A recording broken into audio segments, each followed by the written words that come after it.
Hey guys, it's Chris with Drop Dice. I'm back again this week. This is still labeled as Community Saturday, even though it's Sunday.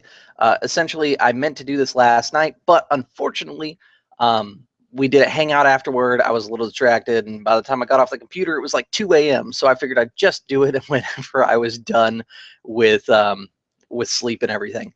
So basically, what I'm back here this week is to talk about Dungeons & Dragons 5th edition. It's been a little while since I've focused on 5th edition, but I noticed that there was another comment addressing a problem that I've seen in 5th edition, which is how the skills work. Now, taking a look here, I've actually got a second screen with my audio on since there's been some issues, and I want to see if I can hear my own audio. Give me 1 second here because I'm going to fix this real quick because it's going to a different device, it sounds like. Okay, yeah, there it is. It's going through perfect. All right, sorry about that, guys. I just want to alleviate this audio issue, and Windows 10 has given me the most trouble I have ever had with a Windows upgrade about my headset being garbled and things like that.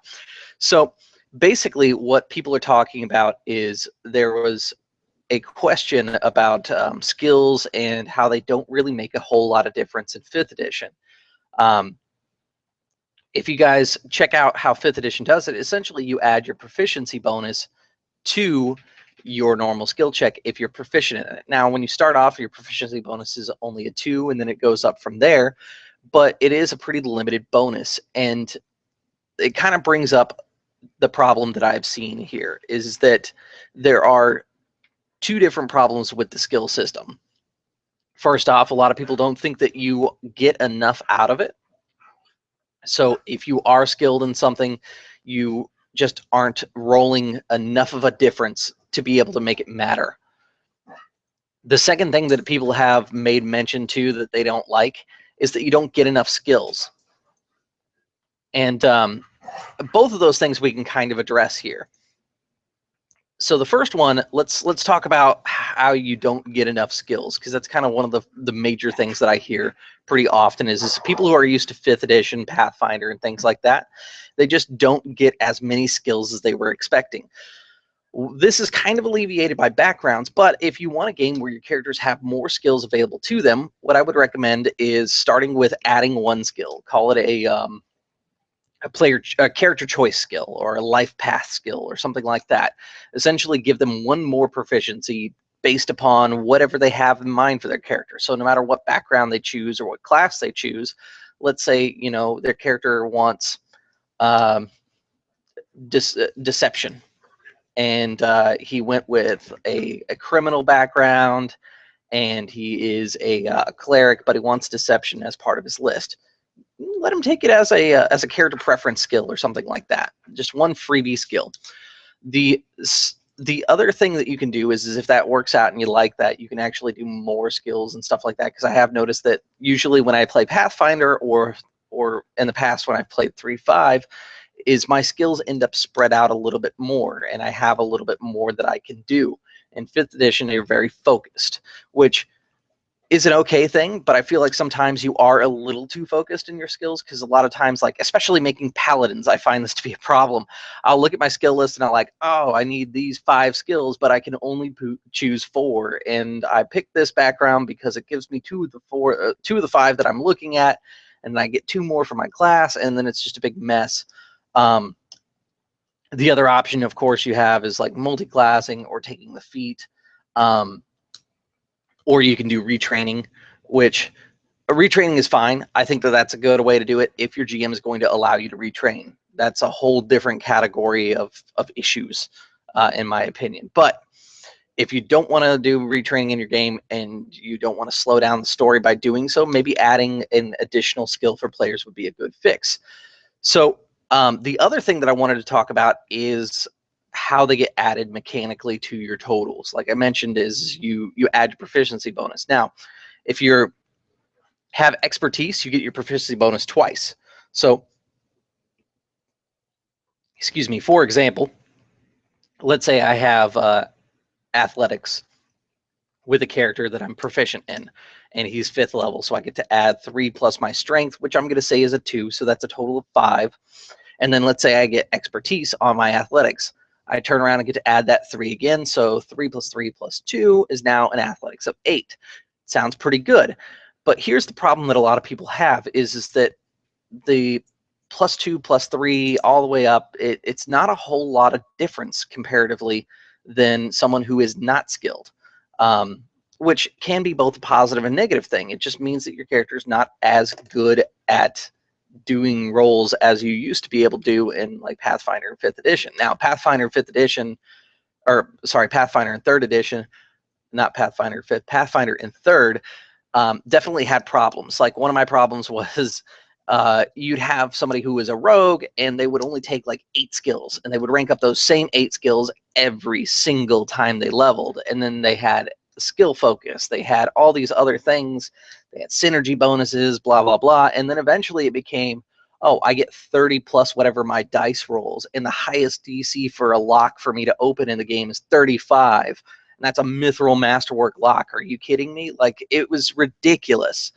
Now, this system does alleviate that by not making your skills go so drastically high. I mean, if you have proficiency bonus and you have higher levels, you're going to have somewhere around, let's say, a 15 at best added to your roll, which is good because it caps you out at the 35. But if you want to have a game that feels a little bit more heroic, this is something that that I had kind of thought about. So the first thing you could do is, when you do proficiency bonus, just double it instantly. And if they have an expertise, it's triple instead. So that's one idea, and it does give you kind of a gap difference between somebody who is skilled in something and someone who is not. The other idea that I had discussed with a friend of mine, Murdoch, who's actually in the Legend of the Five Rings game, is doing half level. Star Wars Sagas actually does this, and the way that they do it is like all skills get half your level, and then if you're proficient in the skill, you get +5. If you have skill focus, you get another +5. It's a pretty clean way to do skills. I like it a lot. It means that you're not a complete tool when it comes to doing something you're not normally focused on, but it still makes you capable. So what I would suggest is to emulate something similar to that system is, if you are proficient in the skill, you get half of your level instead of the skill bonus or the proficiency bonus. I think that's what it was. We wrote it down. Let me take a look here. I'm sorry. How it works is it's not half your level. We had to write it down into a chart. So essentially, at level 1, you start at +2. Then level 2, you're still +2. And then level 3, you go to +3. 4 is +3. 5 is +3. 6 is +3. 7 is +4. 8 is +4. And you get the idea. It goes up every second level, essentially. So by doing it that way, let's take a look here. 1, 2, 3, 4.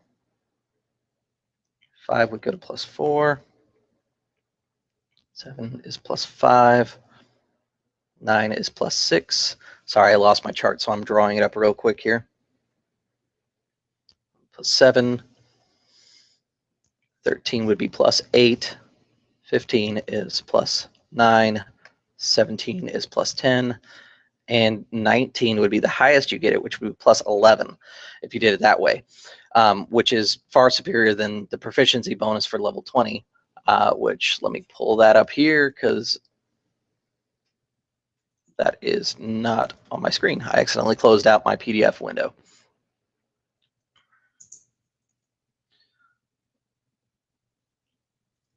All right, so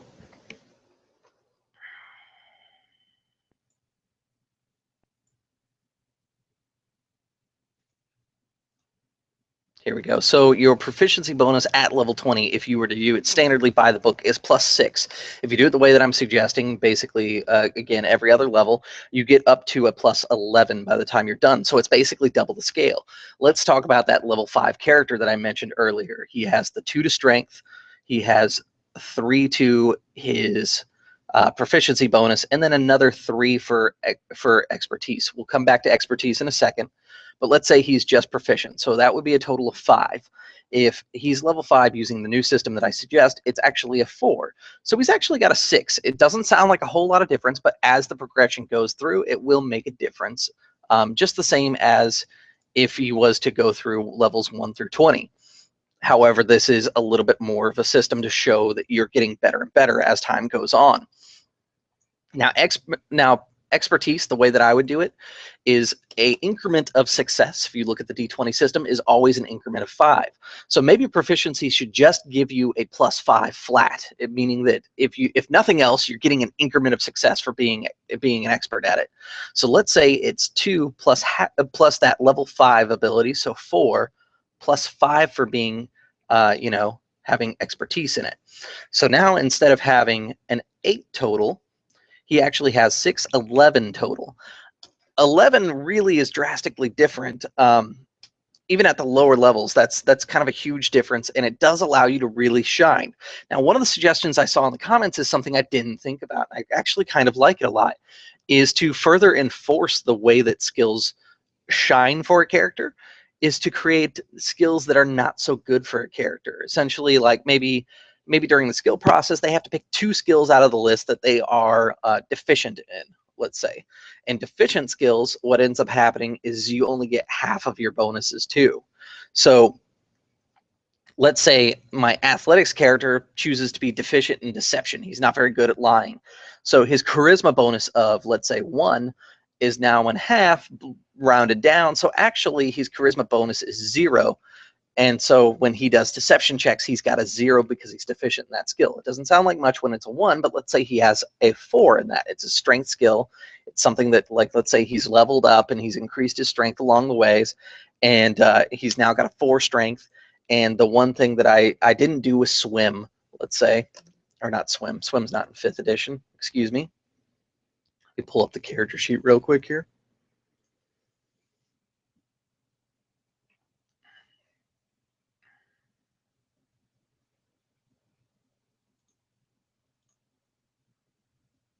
Or I could not. No big deal. Not strength. Strength only has athletics.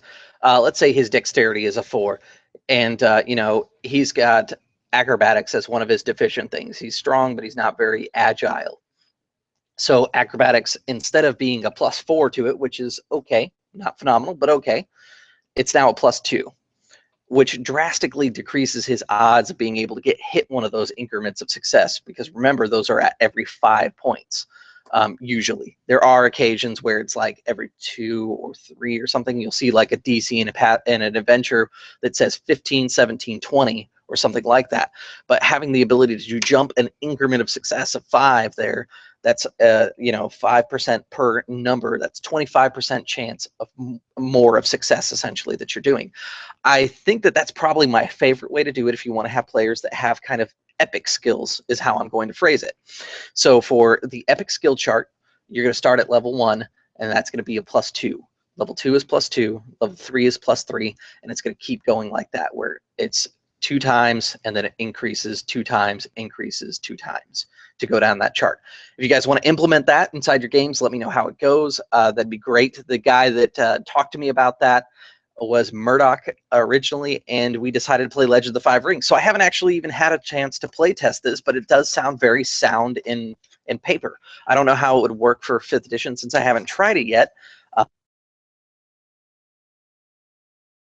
Sorry about that, my headset just cut out. My schedule is kind of tight, so I haven't had a chance to really test it.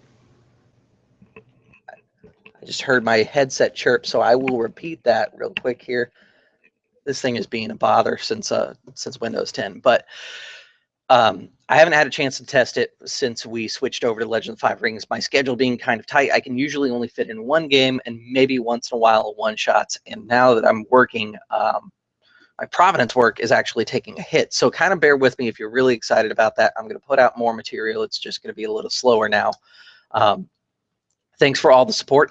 Inside the description of this video, I did throw a link to the new article that I wrote for Tabletop Terrors. I mentioned it on Wednesday's video, which I'm going to refilm today. But the video is talking about how you can take a character from a mundane background and make them into something that's truly magical and will shine in a game. It does include some questions and some thought-provoking ideas there. Also check out Tabletop Terrors on YouTube, which is also in the description there. And then when you get a chance, double back to my website because we're going to have some cool new stuff for you guys.